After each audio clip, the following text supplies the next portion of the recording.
Assalamualaikum warahmatullahi wabarakatuh. Nama saya Fadila Jara, NPM 201400063. Di sini saya akan menjelaskan kembali makalah yang saya buat. A. Mengenai peserta didik. Peserta didik adalah orang yang lebih dewasa dan memiliki potensi atau kemampuan dasar yang masih perlu dikembangkan. Di sini peserta didik merupakan fitrah jasmani maupun rohani yang belum mencapai taraf kematangan baik untuk ukuran maupun perimbangan pada bagian lainnya. Oleh karena itu, ia senantiasa memerlukan bantuan, bimbingan, dan arahan pendidikan agar dapat mengembangkan potensi secara optimal dan membimbingnya menuju kedewasaan. Potensi dasar yang dimiliki peserta didik kiranya tidak akan berkembang secara maksimal tanpa melalui proses pendidikan. Menurut Samsul Nijar 2002, pada dasarnya peserta didik adalah satu, peserta didik bukan merupakan miniatur orang dewasa, akan tetapi memiliki durasinya sendiri.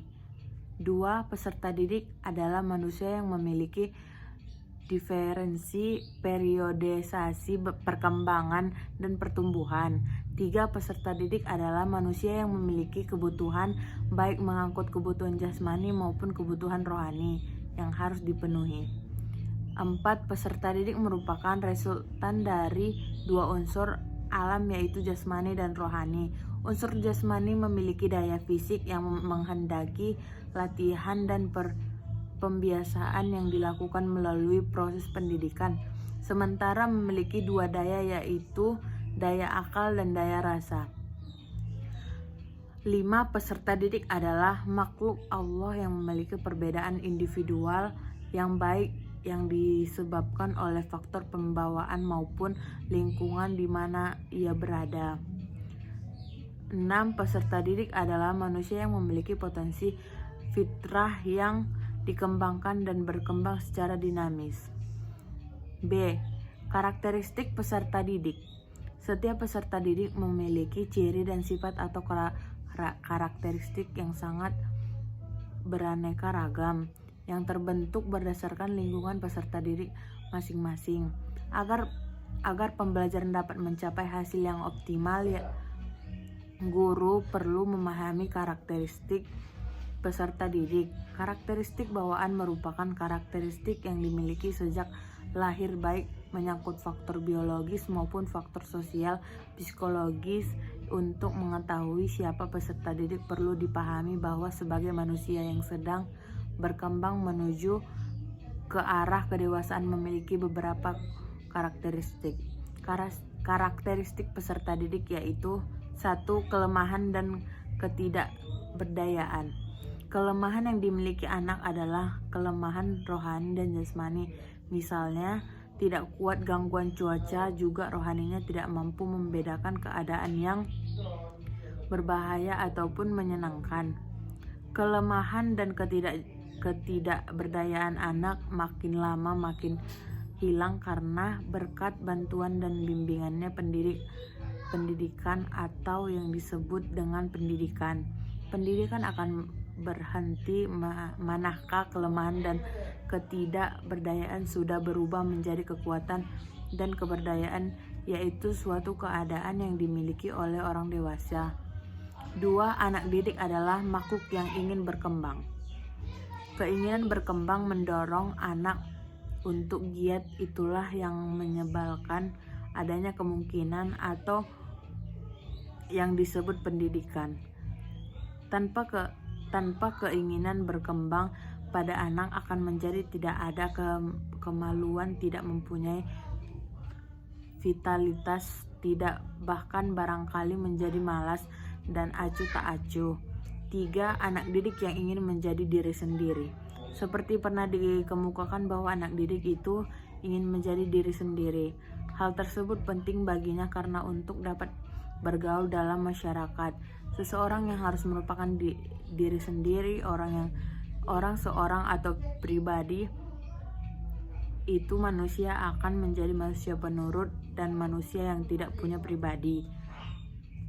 Pendidikan yang bersifat otoriter bahkan mematikan pribadi anak yang sedang tumbuh. Karakteristik peserta didik dibentuk oleh dua faktor, yaitu satu, faktor bawaan, faktor yang diwariskan dari orang tua individu yang menentukan karakteristik dan terkadang intelijensi. Dua, faktor lingkungan, faktor yang menemukan karakteristik spiritual, mental, psikis, dan juga kadang fisik yang intelijensi. Faktor lingkungan terbagi tiga, yaitu lingkungan keluarga. Pada lingkungan keluarga seperti motivasi dan kedua orang tuanya dan sudah agar menjadi orang yang sukses ke depannya dan tidak boleh kalah dengan kesuksesan orang tuanya. B. Lingkungan sekolah. Motivasinya ingin menjadi juara kelas, motivasi ingin kaya raya, dan motivasi diri guru. C. Lingkungan masyarakat. Misalnya motivasi dari tetangga yang sukses, motivasi karena keluarganya selalu diremehkan masyarakat, ataupun motivasi karena masyarakatnya diremehkan masyarakat lain. C. Aspek-aspek yang berhubungan dengan karakteristik peserta didik. Setiap peserta didik mempunyai potensi masing-masing yang beberapa satu sama lain. Potensi di sini adalah kapasitas atau kemampuan peserta didik yang berhubungan dengan sumber daya manusia yang memiliki kemungkinan dikembangkan atau menunjukkan pengembangan potensi lain yang ada pada diri sendiri. 1. Potensi fisik. Kondisi kesehatan fisik dan keberfungsian anggota tubuh diperoleh melalui pemeriksaan medis yang dilakukan oleh tenaga atau observasi perilaku dalam mengikuti aktivitas pembelajaran oleh guru. 2. Potensi intelektual terbagi menjadi 5, yaitu 1. Potensi akademik. 2. Kecerdasan umum. Kecerdasan umum terbagi 3. A. Kemampuan menghadapi dan menyesuaikan diri terhadap situasi baru. B. Memecahkan masalah. C. Kemampuan mengkritis diri sendiri. 3. Kemampuan khusus atau bakal terbagi 8. Yang pertama, kemampuan verbal. Yang kedua, kemampuan logis. Yang ketiga, kemampuan sendiri. Yang keempat, kemampuan kelamaan. Kelima, kemampuan tilikan ruang. Keenam, kemampuan jasmani. Ketujuh, kemampuan musik. Kedelapan, kemampuan antar perilaku. 4. Kreativitas terbagi 12. A. Memiliki dorongan ingin tahu yang sangat besar. 2. Sering mengajukan pertanyaan. 3. Memiliki banyak gagasan. 4. Bebas dalam menyatakan pendapat. 5. Memiliki rasa keindahan. 6. Mengenal dalam salah satu seni. 7. Memiliki pendapat sendiri dan mampu mengungkapkannya. 8. Memiliki rasa humor tinggi. 9. Daya imajinasi yang kuat. 10. Orisinalitas. 11. Dapat bekerja sendiri. 12. Senang mencoba hal-hal baru. 5. Kepribadian. Kepribadian terbagi 11. Yang pertama, kemampuan mengelola emosi. Yang kedua, kemampuan mengembangkan dan menjadi motivasi belajar atau berprestasi. C. Kepemimpinan. 4. Kemampuan menyesuaikan diri. 5. Kemampuan berinteraksi dan berkomunikasi. 7. Responsibilitas. 8. Orientasi nilai atau moral religi. 7. Kecenderungan 8. Kecenderungan kebutuhan. 9. Sikap. 10. Kebiasaan, dan lain-lain. Sekian dari saya. Apabila ada kesalahan, saya mohon maaf. Kepada Allah saya mohon ampun. Wassalamualaikum warahmatullahi wabarakatuh.